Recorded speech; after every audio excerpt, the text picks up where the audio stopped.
안녕하십니까. 마음을 진맥하는 한의사 임영택입니다. 제가 진료를 보다 보면 이런 분들이 많이 찾아오시는데요. 원장님, 저는 두통으로 무척 고생하는데요. 이렇게 병원 가서 검사해보면 MRI를 찍어도 이상이 없대요. 근데 저는 미치겠어요. 그리고 저는 어지러움증이 있는데 내과 가도 이비인후과 가도 다 정상이라고 합니다. 근데 자꾸 어지러워요. 어떡하죠? 이렇게 두통이나 어지러움뿐만 아니라 안면 홍조, 가슴 두근거리는 거, 혀통증과 같이 다양하게 증상은 있어서 너무너무 나는 힘든데 여러 가지 검사를 다 해봐도 원인이 없고 심지어 정상이라고 나와서 힘들고 답답하다고 호소하는 분들입니다. 이런 분들은 그럼 과연 무엇이 문제일까요? 그건 바로 자율신경의 기능 이상, 즉 자율신경 실조로 인해서 그런 상황들이 벌어지는 경우가 많습니다. 이 자율신경에 대해서 잘 모르는 분들이 아직도 많은 것 같아요. 그래서 자율신경에 대해서 먼저 설명을 드리겠습니다.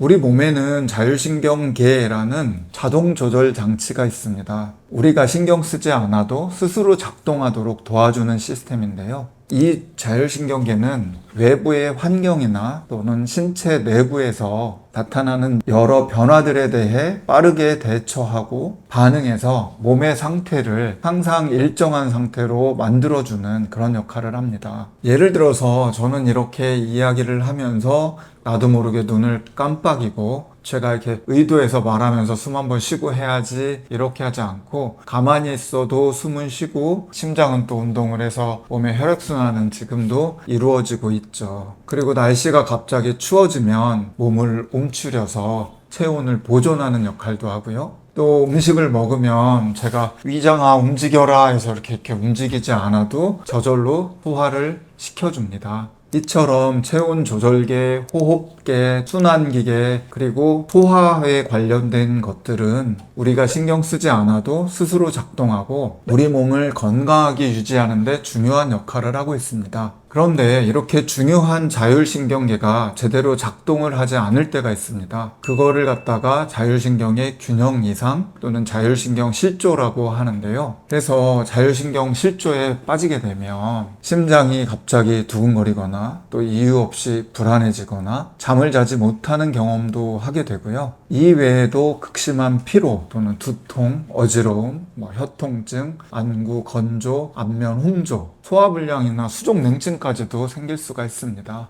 문제는 이런 증상들을 스스로 해결해 보려고 우리가 여러 노력들을 하잖아요. 이 노력들에 의해서 자율신경 실조가 더 악화되는 경우도 많다는 것입니다. 그래서 오늘 영상에서는 자율신경 실조 증상이 있다면 꼭 피해야 할, 하지만 우리 몸에 뭔가 하면 이로울 것 같은 습관에 대해서 알려드리려고 합니다. 자율신경 실조의 안 좋은 습관 첫 번째는 불규칙한 생활 습관입니다. 제가 규칙적인 생활 습관을 하세요 하면 사실 의사들의 이게 단골 멘트잖아요. 또 저 소리 하고 앉았네. 누가 저걸 몰라서 못해? 이렇게 또 생각하시는 분들이 많을 텐데요. 의사들이 규칙적인 생활 습관을 강조하는 것 중에서 제일 중요한 것은 잠입니다. 잠을 못 자면 우리 몸이 휴식을 취하지 못하고 휴식과 충전이 되지 않으면 제일 먼저 면역력이 감소합니다. 이 면역력은 주로 밤에 그리고 잠잘 때 회복되고 강화됩니다. 낮 시간 동안에 일하면서 움직이면서 손상된 조직을 치료하고요. 바이러스를 공격하는 T세포의 능력이 향상되고 스트레스 호르몬과 인슐린의 수치가 낮아져서 면역력이 강화되는 것도 잠자는 시간 동안입니다. 규칙적인 생활 패턴이 무너지게 되면 수면의 질이 당연히 떨어지게 되고요. 그렇게 되면 면역력도 감소해서 우리 몸에 뭔가 회복하고 복구하는 이런 기능들이 약해지게 됩니다. 이렇게 되면 또 자율신경계가 불안정해져요. 따라서 규칙적인 생활을 하면 좋고요. 그렇게 안 되더라도 기본적인 수면 시간은 최소 7시간 정도를 확보하는 것이 건강에 이롭습니다. 자율신경이 안 좋은 습관 두 번째는 과도한 근력 운동입니다. 정말 많이 나오는 것이 건강 관련 정보이고요. 이 중에 대부분을 차지하는 것이 운동을 열심히 하라는 것입니다. 그래서 이 운동을 열심히 하면 자율신경 실조에도 도움이 되고 자율신경도 건강하게 딱 균형을 잡겠지 생각하시는 분들이 많아요. 그리고 또 운동도 무척 열심히 하십니다. 하지만 이 운동이 과도하게 했을 때 자율신경 실조인 분들에게는 오히려 독이 될 수 있습니다. 모든 운동이 독이 되는 건 아니고요. 과도한 근력 운동은 피하는 것이 좋습니다. 자율신경 실조로 찾아오시는 분들 중 70에서 80%는 교감신경이 과도하게 항진된 경우가 많습니다. 교감신경은 우리 몸을 흥분시키고 긴장시키는 역할을 합니다. 이게 과도하게 활성화가 됐다는 것은 몸이 과하게 긴장되었다는 뜻이기도 합니다.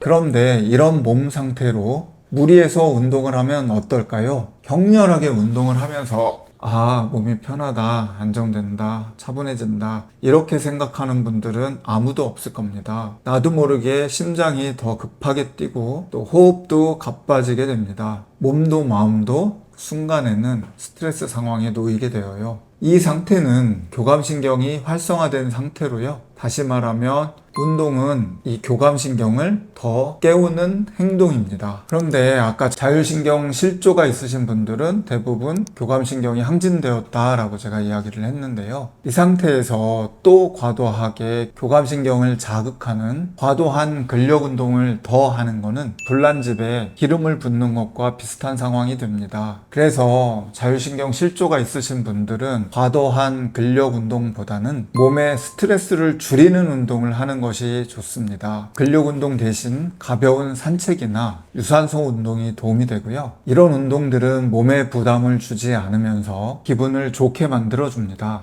또 운동할 때 너무 힘들고 빡빡하게 막 열심히 하시는 것보다는 편안한 속도로 하는 것이 중요합니다. 그리고 운동 후에는 음식도 단백질 위주로 잘 챙겨 드시고 충분히 휴식도 하시고 물도 많이 마셔주는 것이 좋겠습니다. 자율신경 실조에 안 좋은 습관 세 번째는 카페인 섭취입니다. 자율신경 실조 증상 중에는 번아웃이 온 것처럼 머릿속이 멍하고 집중이 안 되는 경우가 있습니다. 이런 때 쉽게 찾는 것이 커피나 에너지 음료 같은 건데요. 하지만 이런 음료에 들어있는 카페인은 몸의 교감신경을 자극해서 뇌를 깨우고 심장 박동과 혈압을 높이는 역할을 합니다. 하지만 앞에 말씀드렸듯이 자율신경 실조는 대부분 교감신경이 과도하게 항진되어서 나타나는 경우가 많기에 카페인을 더 보태면 불균형이 더 심해질 수밖에 없습니다. 그래서 이런 상태에서는 부교감신경이 자극이 되어야 균형을 맞출 수 있습니다. 몸을 안정시키고 이완시킬 수 있는 마실거리나 차를 찾는 것이 도움이 되는데요. 물은 아주 좋고요. 또 허브티나 이런 카페인이 없는 음료를 드시는 것을 권합니다. 특히 제가 추천하고 싶은 차가 있는데요. 생강차입니다. 생강에는 진저롤과 쇼가울과 같은 성분이 들어있어서 몸을 따뜻하게 순환시켜 줍니다. 몸이 따뜻하게 순환이 되면 혈액순환은 당연히 좋아지고요. 긴장된 근육들이 이완이 되면서 스트레스도 풀어지게 됩니다.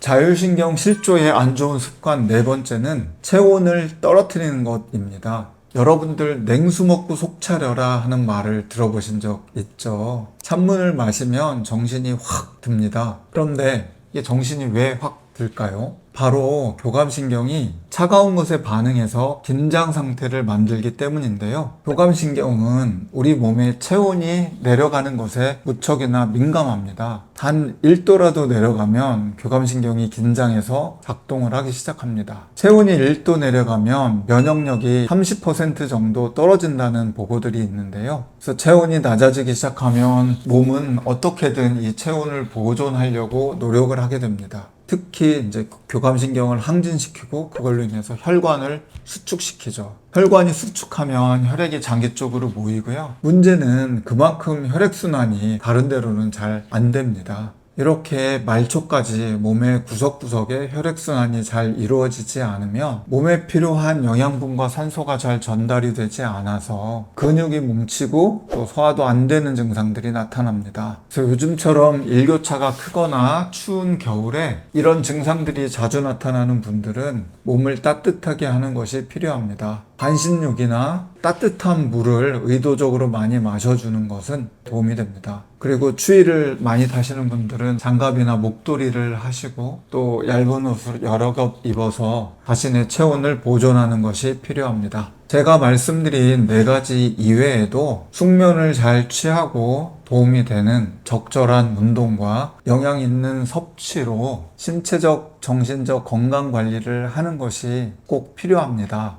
제가 준비한 내용은 여기까지이고 다음번에 더 건강하고 알찬 내용으로 여러분들께 인사드리도록 하겠습니다. 감사합니다.